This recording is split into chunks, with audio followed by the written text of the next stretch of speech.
Life is life and tech is teching, but we still here. Hopefully, we get our guest coming back in a second. For you guys who just missed it, she shared an amazing story, you guys, about literally coming from the bottom. Now she at the top. Hold on, let's do it the right way. Like the Drake song, coming from the bottom, now we here. Literally, the manifestation of that. So I don't know what happened with our IG, but it's IG, and then we still here. So we're gonna get it back on attorney Octavia, and we're gonna keep on rolling, y'all, because can't.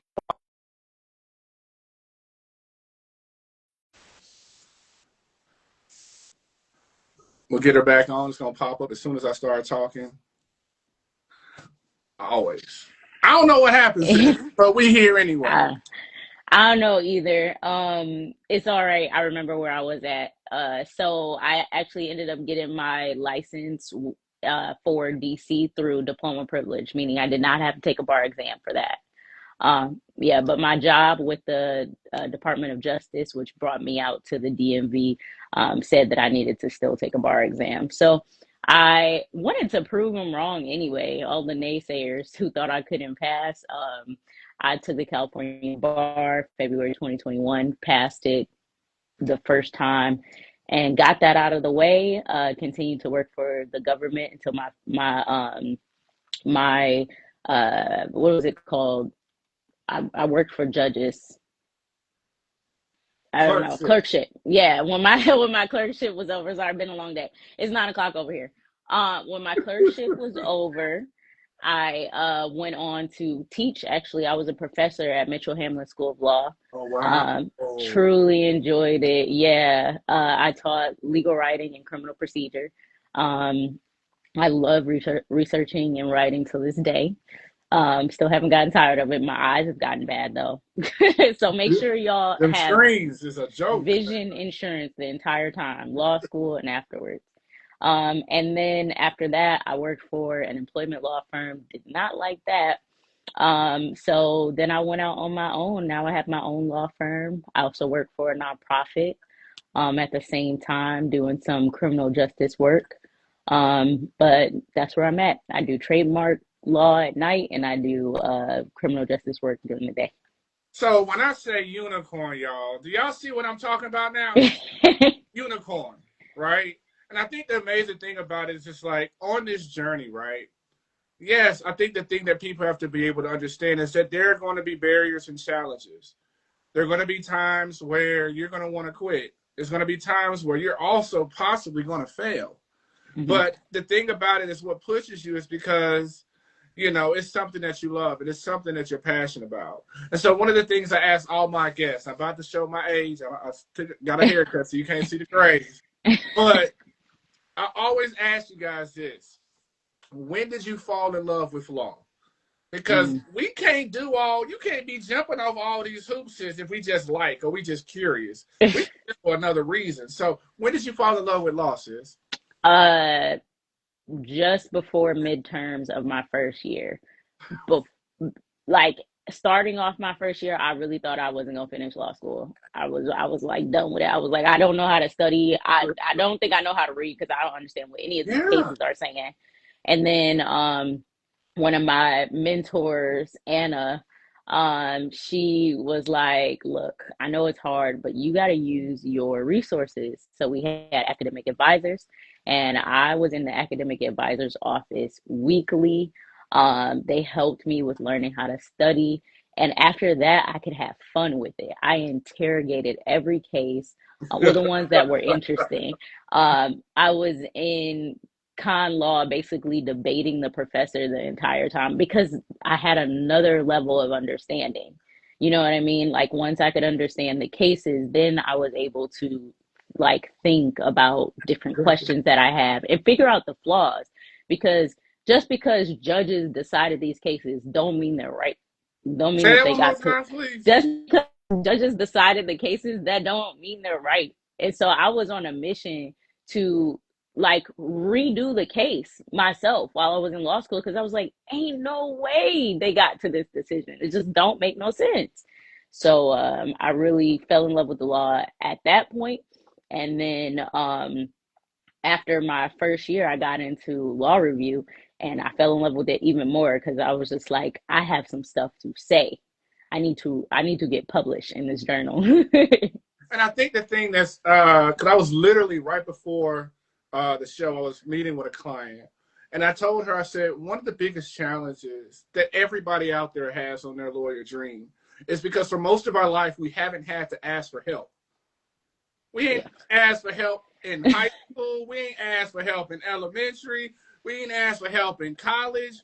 And then all of a sudden this LSAT happened. And then all of a sudden law school happened. And we just got this mindset, well, I had it straight for the last 20 some odd years. And I was telling her, and I want you to be able to, the value of asking for help is not to say that you're not dumb.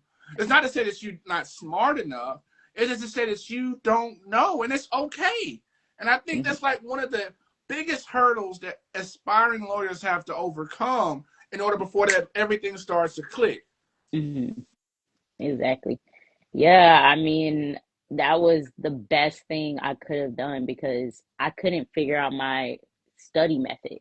Yeah. You know, like my notes were all over the place. That wasn't gonna help me. And then I learned how to outline. That was my saving grace. I mean, and it's crazy. You said something so surreal. I mean, it's just like, yeah, in law school, you're going to have to learn how to read again. Yes. Yeah, you're going to. You're going to learn how to have to take notes again because the first time you're just writing down everything that you're reading, and that's not notes. That's not outlining. Yep. And it's just crazy. I think oftentimes it's one of the things I love is like it just clicks all of a sudden. Mm-hmm. And it's like we figured out this is what I have to do to be successful. Mm-hmm. I've been able to pinpoint, but you cannot skip going through the challenge to get to that point. And so one of the things I also love asking you guys is, when did it click? What happened? Where it was just like, I got it. I got it. Definitely by finals that first semester it clicked. I think I managed through midterms, but by finals with contracts, that was the subject that I absolutely loved. Um, my professor sent me a letter and over email and CC'd my dean, or no, sent the letter to my dean and CC'd me and was like, I've never had a student get everything correct on the exam, including the like bonus things that you could issue spot. So I issue spotted every single thing on the contract's final exam. And that's when I realized, like, oh, yeah, it's clicking. I outlined very well. I was briefing my case as well. I got all my rules correct. And it wasn't like you needed to be word for word. I learned my buzzwords and I learned how to summarize, you know what I mean? And I learned how to like use the rule correctly. So. And for you guys who just joined us, we're live in full effect with attorney Octavia Carson, unicorn over here, one of one, valedictorian at law school, 24 hours in a day. She's making every second count, y'all. Moving any excuses. But I think one of the things that's so beautiful, though, is your journey, right? Because people expect, oh, sis had it easy, man. I mean, she valedictorian. It must have been easy for her. But, like, how your journey started is almost as like you had to have a growth period from the time when you went to the military. And I think for a lot of people who are non-traditional, oftentimes they find it because it didn't go straight through that's a bad thing, or it's something that doesn't look good. But I think, like, what would you say to people out there who aren't going straight through from college to law school? What would be some words would you tell them? Oh man, that's the best thing that I did, honestly, because you need a little bit of seasoning before you go to law school. You know what I mean? My young self that had went from pre-K to undergrad didn't know nothing about real life. I will give myself props. I did very well carrying myself through undergrad and making sure my little bills were paid, and I was enrolled each semester, and I graduated, got all my credits done in 4 years, traveled the world even, but I still was not seasoned, right? I was not thinking about property law like mortgages. I had no context, or I didn't even have a credit card By Yeah. the time I graduated from undergrad, I didn't want them problems. So I didn't understand property. I didn't understand money for real. I didn't understand personal injury, like torts and stuff like that. Like none of that stuff had been a part of my real life Yeah. yet. And going to the military is like a crash course to life because you are fully in it. Like the military is using your body. You gotta get smart with finances. You gotta start investing because they ain't paying you much. Um, you know what I mean? And your body's getting messed up. You gotta, you know what I mean? You gotta use your resources and be able to research, right? So having a whole nother life experience outside of that kind of enclosed universe of like schooling from kindergarten to college grew me and my brain developed. You know what I mean? So the non-traditional folks are going to find law school way more interesting because it connects to their real life more. And honestly, you may have more patience with going back to class, whereas people who go straight through maybe will feel kind of burnt out from like going from, to class and doing homework all the time and that whole school routine. So I highly suggest if you're thinking about going back, don't let the fact that you're older and you're not traditional stop you. And also, one thing that I love to tell people is that when I was a professor, my oldest student was 82. Wow. And I loved her. She was amazing. She was so intrigued by the material because she had so much life experience. You know what I mean? So I loved my 82-year-old student. She was one of the people that was the most invested, I would say. And I think the amazing thing is just like, I never used to really understand that phrase, "What comparison is a thief of joy." And I think maybe oftentimes because we now live in this space where we're constantly seeing other people's timelines, we're constantly seeing other people being celebrated for things. Unfortunately, because of that, oftentimes we find ourselves comparing ourselves and we don't know their story. We don't know their challenge. But everybody's pathway to law school is going to be different. Everyone's pathway to manifesting their lawyer dreams is going to be different. And it's okay. It's not wrong. It's just different. And I think oftentimes, like one of the things that's amazing about what you talked about is how literally your challenges prepared you for the next step. If Yeah. you didn't have that challenge, then you wouldn't have went through that growth and that transformation that you needed for this next step. Mm-hmm. And so it becomes like a full circle thing almost where it's to a point now where you say is, for me to grow, I have to face the challenge. So where's the Mm-hmm. challenge at? Because I know I got to take it to the next level, you know? Exactly. And so one of the Exactly. things that I also love talking to you guys about is when did you have, I call it your oh-ish moment in law school where you're like, damn, like, okay, that BS stuff that I did in college, that procrastination where I'm going to do my memo. For me, it was memos and drafts before the Mm-hmm. deadlines. Mm-hmm. And I'm sitting here like, I thought I was a good writer. Woo! When did you have your ish moment? All right, I got to level up because this ain't going to work. So I think I had a pretty stereotypical experience. Like I hear a lot of people saying that the first year is hard because it's so new Yeah. and that's challenging. The second year isn't hard because it's new. You already learned how to study. Yeah. It's hard because you're busy. You're Yeah. trying to get an internship. I was externing with judges at the time. I was on the law review, still taking a full set of courses and trying to live my life a little bit more. You know what I mean? Like Yeah. Yeah. networking and going out. Like first year I was boring. I ain't do Yeah. nothing. Yeah. I told myself I'm not gonna do nothing. Second year though, I had a lot more going on and that was the oh shit moment. That was like, oh my goodness, like I have to manage all of this and I have to you have to stay on top of things. Second year, you're not going to get away with waiting. So I had to step up my scheduling game. I had a really good Excel sheet going that had my day-to-day agenda. It was absolutely everything. Like I have ADHD and Me having a too. schedule. Thank you. Like you gonna get sidetracked real quick if you don't have a schedule. And so I would have a schedule, and like whatever was on that schedule for that hour or 2 hours, that was what I was doing. And that was it. Nothing else. You cannot multitask. It's no such thing. But then that third year is like more chill. It could be a little bit boring, honestly. Yeah. That Yeah. third year, you're like, okay, you do still have, work, real work to do, because a lot of people are preparing for the bar exam and applying to jobs and stuff. But the third year gets boring. I Yeah. think they could have I stopped it at remember 2 years.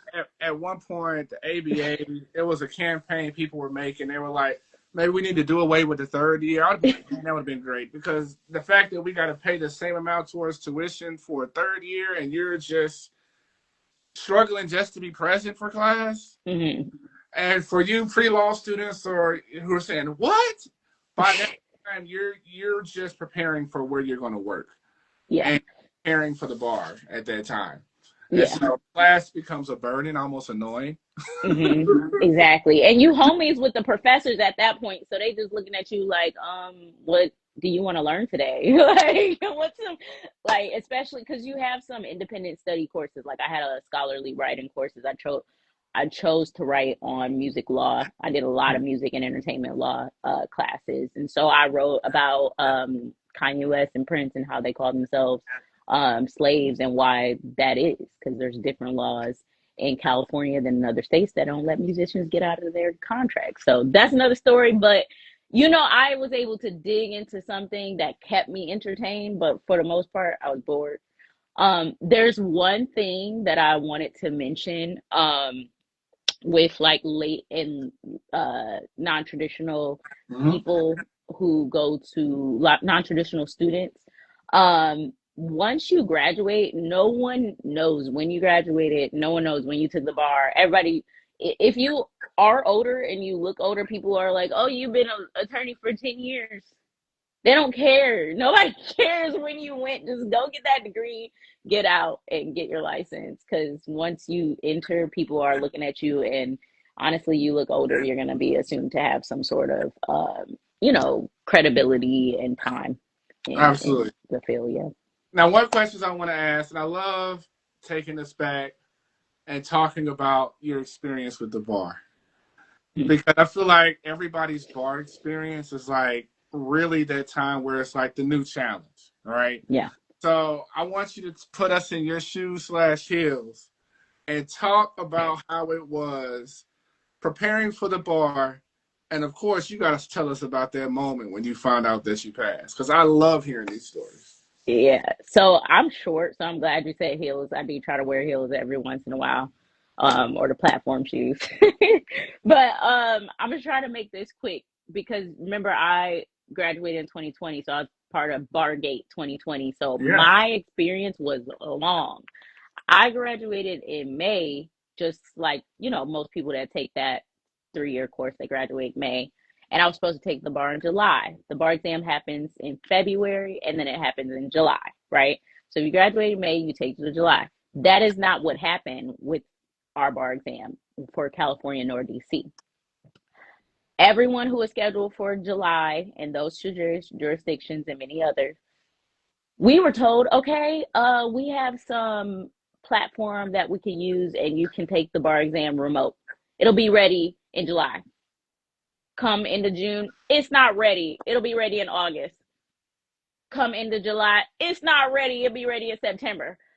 Come 3 days before the exam, oh, it's not ready. It'll be ready in October.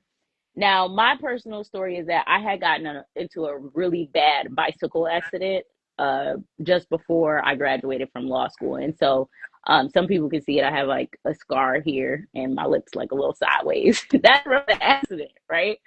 Um, Due to that accident, I still had some like remaining trauma, a brain injury, and all of that. So I was getting migraines.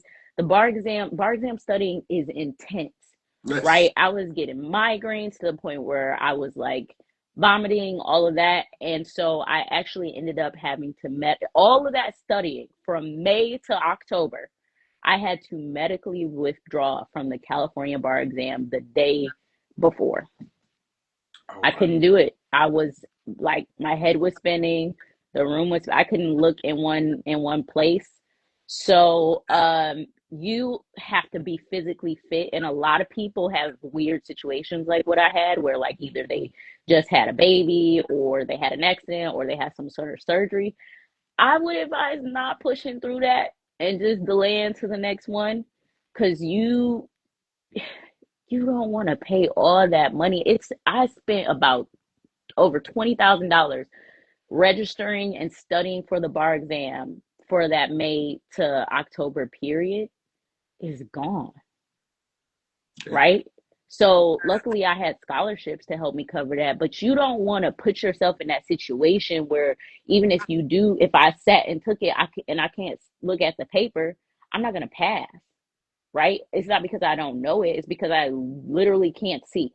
So that's one thing I recommend, being okay with just saying I'm going to push off to the next bar, and studying during the right periods. Like, you're going to exhaust yourself if you're just studying the whole way through like we did.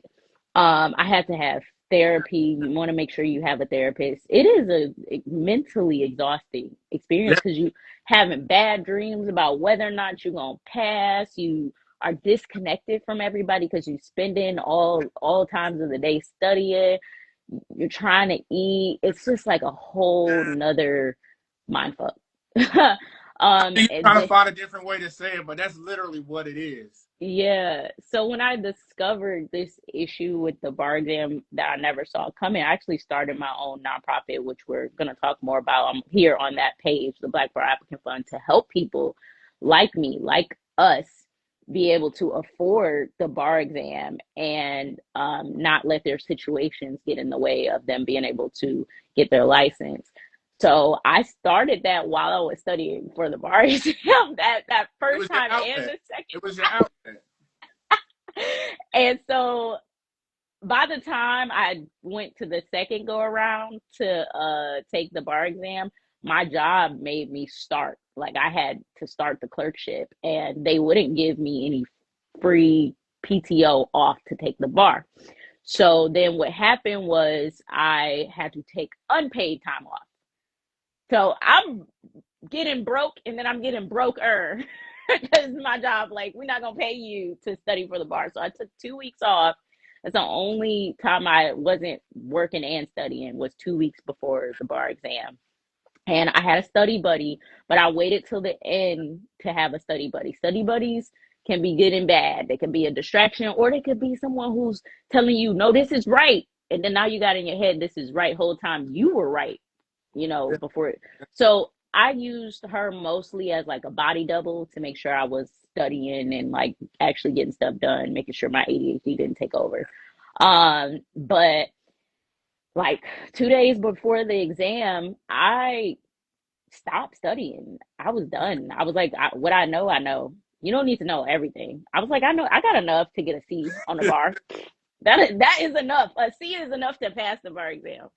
I went to some mindfulness classes with the bar exam mentor. Her name is Jennifer Duclair. I don't know if you mind me plugging her, but she Of is heaven course. sent. She's heaven sent. She does mindfulness classes. She has some free ones, and then she offers some for her programs and stuff. But that was amazing. She helped me like meditate, be positive, put me in the zone, and I saw myself sitting down and remembering everything and passing. Like, I literally visualized myself and saw myself. Got to the bar exam.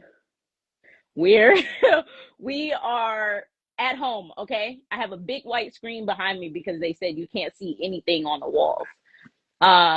And I'm sleeping on the floor because my room is set up for the exam, and so now I'm kicked out to the living room to go to sleep. Which was fine. I think I slept better that way anyway. And I discover sometimes I wear head wraps to like protect my hair and all that. I discover you can't wear a head wrap in California unless for the bar exam, unless you get a waiver, right? Like a religious waiver, stuff like that. I didn't know that. So, and I would have known that if I went in person. So I'm freaking out. That's when things go wrong during your test taking, they can really get you off. But I had my mentors, I talked to them, and they got me back in the zone. They helped me submit a letter to request it after the fact, and I was fine. I took the exam the second day, I felt okay, right? I go to sleep, I wake up, I'm dead. I'm for sure thinking I'm a zombie. Like I was Yeah. sick. Yeah. I was physically sick, and I had to go back to work. So I'm sitting there with ginger ale on the table, um, pouring water on my face, watching watching the people at work on the video. Just I felt ill because I had put my body through so much. So then I went to get a massage, and the guy, when he was giving me a massage, he was like, "You have a lot built up, just like everywhere, all over your body." He gave me an extra 30 minutes for free because of that. He's like, he, I didn't even tell him I had just took the bar exam. He was like, something is wrong. I was like, you are heaven sent. I went back home and the pressure released. Take care of your body when you take the bar exam, or you're going to be through for the next 2 years at least. I definitely was burnt out for like a good year after that. Yeah.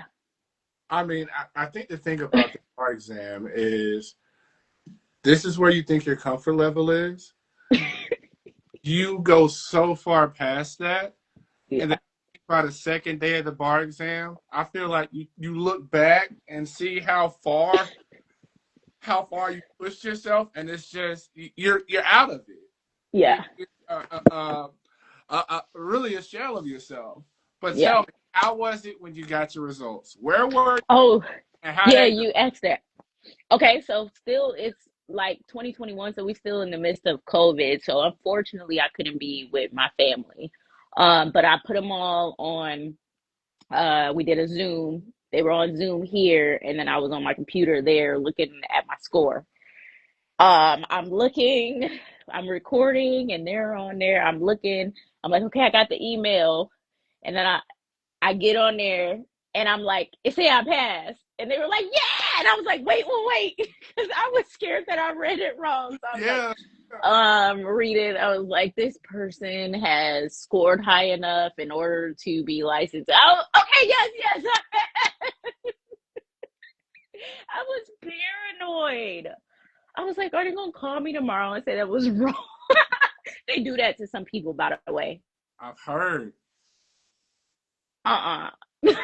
It's been 4 years and I'm still like, am I gonna get a phone call? No, but 4 years later, I am now licensed in Maryland as well. I have motioned in. I will never take the bar exam anywhere again. I will always just motion in. Yeah, Um, it do be tripping me out, those people who volunteer to go back under the scalpel again. I'll be like, nah, I'm good. I'm good where I am. But nevertheless, one of the things I love is I think because of the experience that you went through, it opens your eyes up to some of the struggles that you were going through. And you're like, dang, there's some other people going through these things that didn't pass the bar or are trying to figure out how to navigate this space. So how do we get to the point of you securing yours and being like, man, I'm not going to feel whole until I know that I'm helping some of my other brothers and sisters secure theirs too. yeah. Okay. There's someone who asked a question about studying for the LSAT, and we will get back to that after this. But to answer your question, so while I was studying, I already figured out the game. Like, this is expensive. Yeah. During COVID, and after George Floyd was killed, the whole Black Lives Matter blew up, right? And Yeah. so we're protesting to end the bar exam. We determined that the bar exam is racist, y'all. Like, in the early 1900s, three Black people joined the legal profession and they became members of the ABA. The white man in the American Bar Association was like, where y'all NRGGAs come from? They probably literally said that. Anyway, they was like, where did y'all come from? Because you're not allowed over here, right? So they allowed them to, they ended up, some of the people in the ABA were like, oh no, we shouldn't be racist, let's keep them. So they were like, all right, this isn't a good look, let's keep them, but they, under one condition, they have to admit that their admittance was an accident and that they are not wanted here. Okay. So they was like, we need to figure out a mechanism to rid the profession of blacks and undesirable whites, poor folk, okay, disabled folk, women. They were okay a little bit with white women, but still they're women. So they were like, the medical profession has been doing these exams and they have these high standards for all their schools, and we noticed that it weeded out a lot of people. Let's try that. What do you mean a lot of people? You mean what type of people?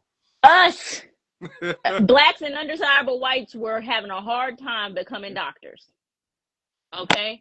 So they was like, we're gonna make it hard for them to become lawyers. And what they did was they came up with higher standards, the ABA standards for schools to become accredited, that wiped out all the black schools and the schools that were accessible to poor people, schools accessible to night students, all that.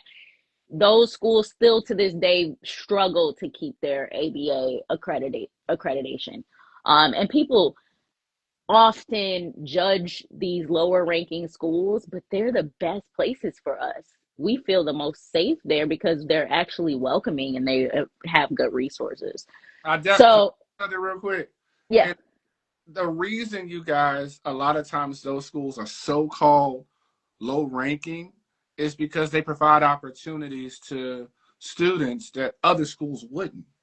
Mm-hmm. And so because of that, that's why their ranking goes down. But those schools, like Sis said, oftentimes are going to provide you with the best support, and I wouldn't say the best, will provide you with the support that you need to be successful. Exactly. So my school, Thomas Jefferson School of Law, low ranking, whatever, but it was the best place for me. Like I said, I became valedictorian. I had the best support. I was talking to a lawyer for a major musician because I do practice entertainment law.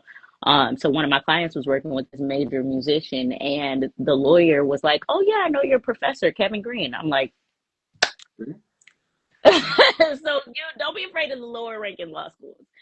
Um, anyway, so then they also came out with the bar exam because they was like, this is going to hinder blacks and undesirable whites. It's expensive to register. It's going to be hard for them to study because remember segregation. We have the good books in our law libraries at our white schools. Black people had the bad books or no books at all in their law libraries. So they did a whole campaign to have each jurisdiction implement their own bar exam, and they wanted it to be hard, right? So that's why we have this hard modern day memorization test called the bar exam that has nothing to do with practicing law. And so as they did that, we noticed less black people being able to join, right?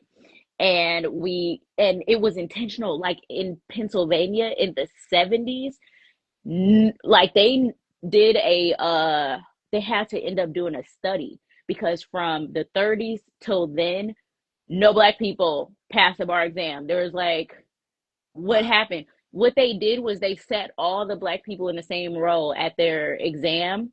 When they were doing their exam, they picked up their papers, failed them. They use certain biographical data on the test too, failed them. So yeah, the bar exam is racist, y'all. And so when I learned this while I was protesting the bar exam, and while after the Black Lives Matter protests started to rack up, I used those white tears and white privilege. I said, y'all need to. This is reparations.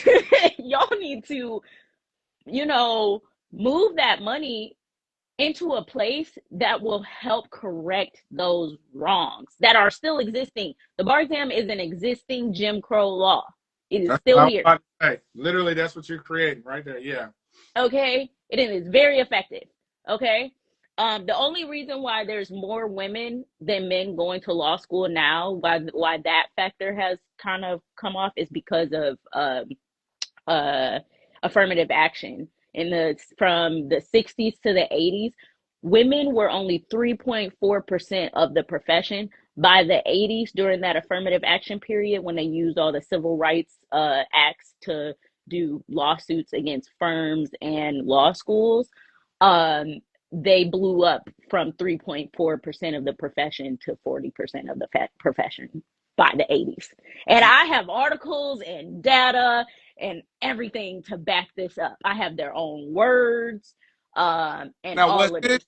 40% Yes. all women or White women. oh, Black women are only 2% of the profession. okay. I Black just people, like 5%. Yes, yes. Excuse me. I should have, because let's be very clear. The reason why white women were able to use affirmative action better than Black people is because they still have they come from the same household as white men. So they have the money, they have the connections. Their dad knows the dean at Harvard Law School. Their dad went to Harvard Law School. They have the study resources. You know what I mean? Their network is the same as white men. So they were privileged by that. So yeah, I got all this data and stuff on this week. I have a webinar. If you go to Black Bar Applicant Funds YouTube, you can hear me talk about all of this. But from that, from learning all this information and putting it out on Twitter and doing other, I have a lot of news articles. Y'all will see if you look up my name where I talk about all of this information and data and stuff like that. And white people were basically, everybody really was coming to us and was like, how do I help? Because this is really messed up. Like, who can I give money to? And so I was like, I'll create a nonprofit. So on January 8th, 2021, while I'm studying for my own bar exam, I go to sleep, I wake up, and I have a website ready and a way to take in money. I didn't have a way to like put the money anywhere because I didn't have like a nonprofit bank account, nothing like that. But I went out and I found a fiscal sponsor. Our fiscal sponsor is called Scholar Fund. They're based out in Washington, Seattle, Washington. They've supported us. They're in alignment with our mission because they give scholarships to people, but we give scholarships to Black bar applicants. And they became our administrative arm. And so they created our bank account. They did handle all of our taxes and our 501(c)(3) stuff. Any donation that people make is tax deductible. All of that, and they even matched some of our donations. Barbie donated $20,000 in 20 bar exam courses. So we don't just give people money. We try to get Barbie Themis Kaplan to donate these commercial bar prep courses, because if y'all don't know, they can cost up to $5,000. So we've given out, I would say, more than 40 of these courses. Yeah. So that's how I started helping people, just learning that history of our people. I have this, part of my heart that just like feels like I need to be dedicated towards helping our people recover from and righting the wrongs that happened during slavery and Jim Crow. All the stuff that's like put us back for so long. I just feel like somebody got to do it, because my grandma, she was a part of NAACP. I look up to Thurgood Marshall. And like, I don't want to sit around and not be like them or wait for someone else to show up and be like them. I'm going to be like them.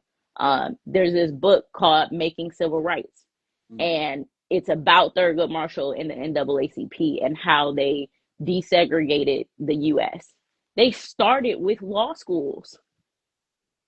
They started with law schools because they knew that if you desegregate law schools and give Black people the chance to become lawyers, they would help them. Now you have more Black lawyers in the force to desegregate colleges, which is going to send more Black people to law school. Desegregate grade schools, high schools, send more Black people to undergrad than to law school.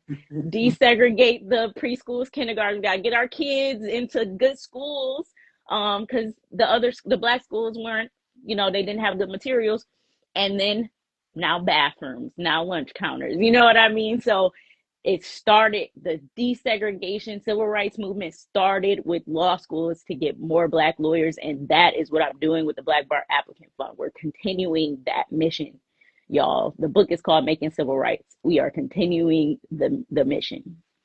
And so one of the things I definitely want to be able to ask you is, because I think a lot of times in life we have a choice.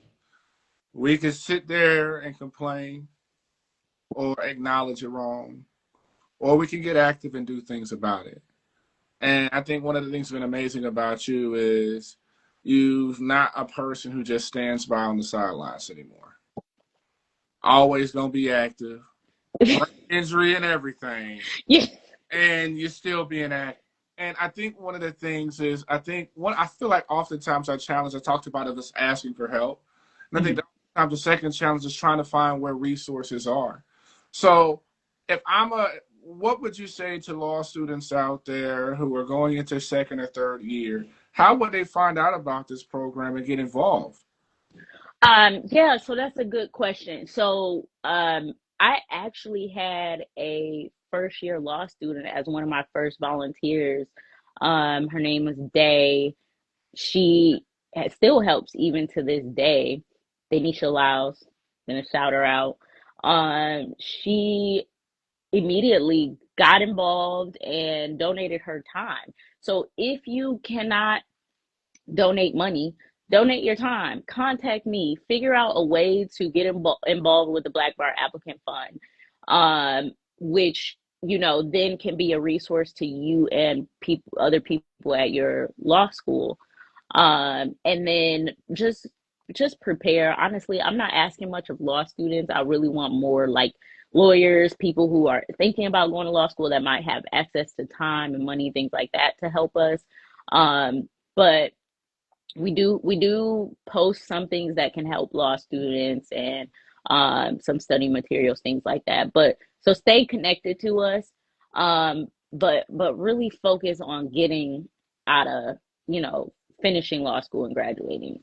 But yeah, once you do get to the point where you can register for your bar exam, that's what's required for our application to prove that you've registered, because the scholarship is for people who have registered to take the bar. So you have to show that piece of paper.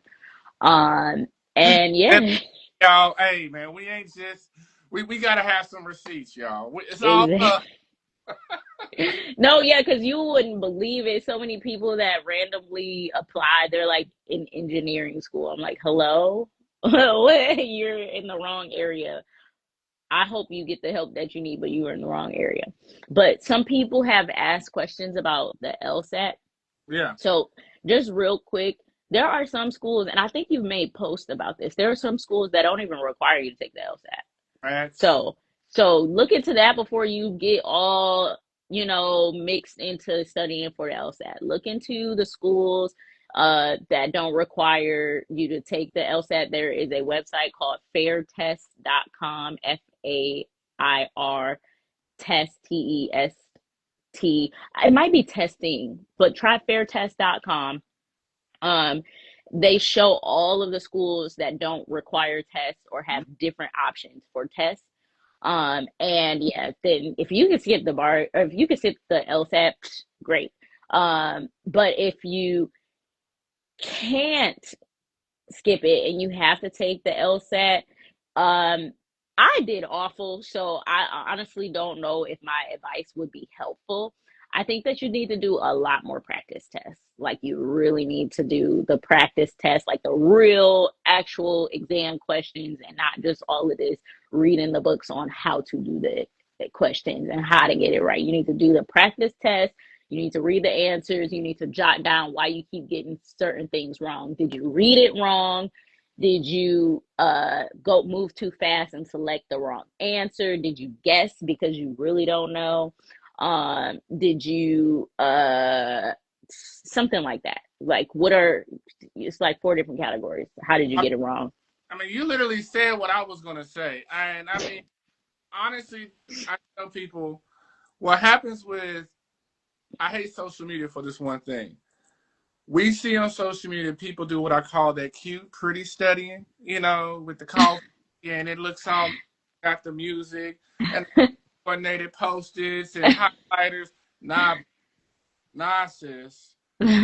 it comes to studying for the LSAT and SIS, you know how it is and we know how it was on the bar.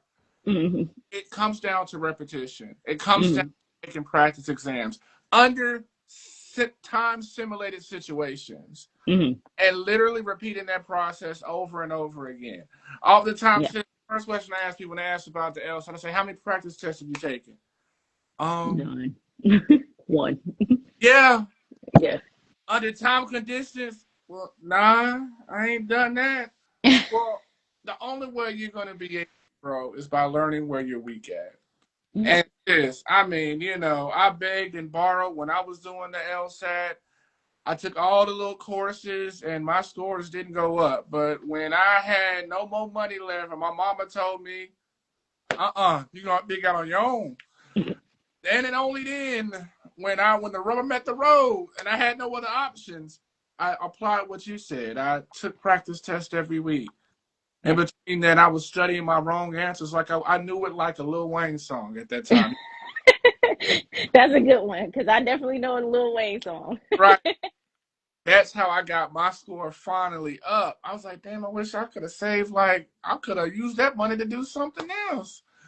Now It's I could be expensive. upset. But It's the thing expensive. about it is just finding your process and understanding that I think a lot of people are afraid to see how far they have to go in order to improve.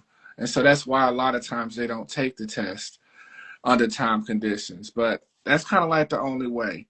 But shit, I always like to end my show out because it's Wednesday and you know how we roll on Wednesday. We be at Bible study doing our thing. I always like to give you guys an opportunity to give a word of encouragement. We know on this journey, sis, this journey is hard. Mhm. I swear for God, man, it's so many downs. The highs you don't even really get to enjoy because you're waiting for something else to happen. But Yeah. oftentimes I tell people, we're always pouring into other people's cups. Hmm. Oftentimes with law students, lawyers, current law grads, practicing attorneys, our cup is running empty. And so Hmm. I want to give you a chance to give a word of encouragement to somebody who, like we had somebody in the chat, she's about to prepare for the bar right now.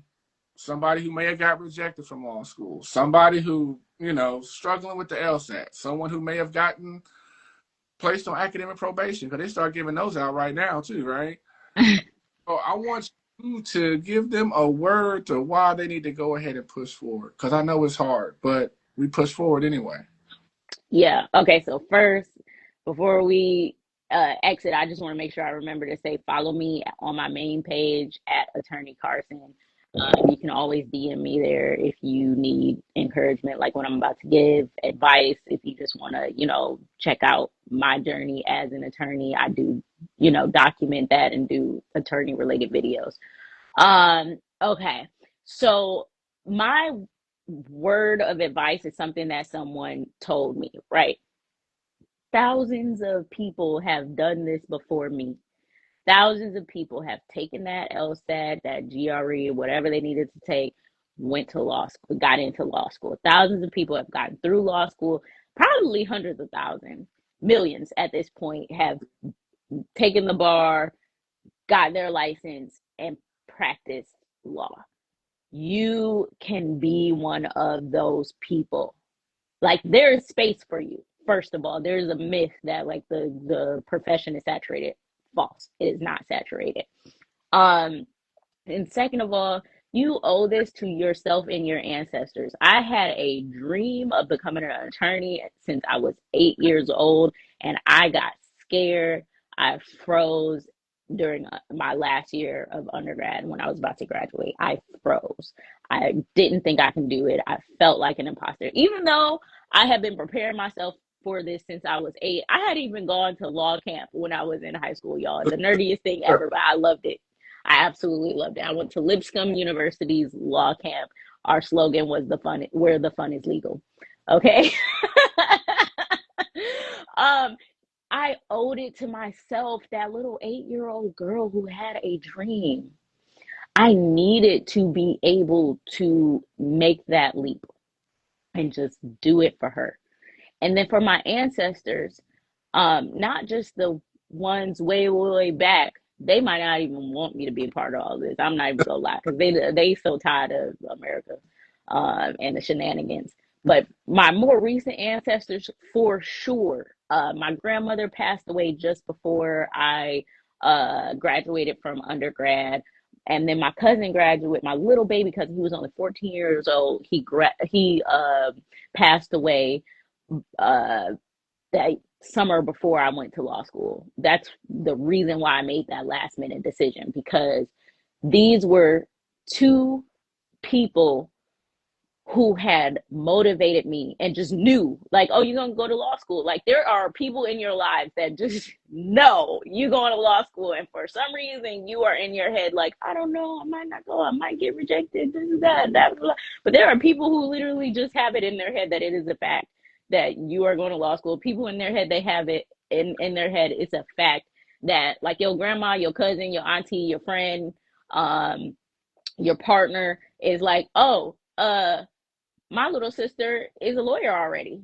You know what I mean? You ain't even going to law school. You ain't even take that. Other people know already. So give yourself a chance. Do it for them. Do it for your ancestors, and do it for yourself. That either as a young person, that little one who said they were going to be a lawyer, or even more recently, your past self that set their sights on that. Don't psych yourself out, because you can do it. There's nothing wrong with you. There's absolutely nothing wrong with you, even if you don't have a good score on your LSAT. My LSAT was bad. I'm gonna tell y'all now, publicly, 144 the first time, 149 I think the second time. It don't matter. I was still valedictorian in my class. I don't care about that LSAT. Someone asked, should they take the GRE? Maybe it's a little bit more predictable to, do math and science and, stuff that you learn in undergrad. And then as far as the spelling of my name, attorney Carson, Carson. So y'all heard that, right? You can do this. You can do it. Proof.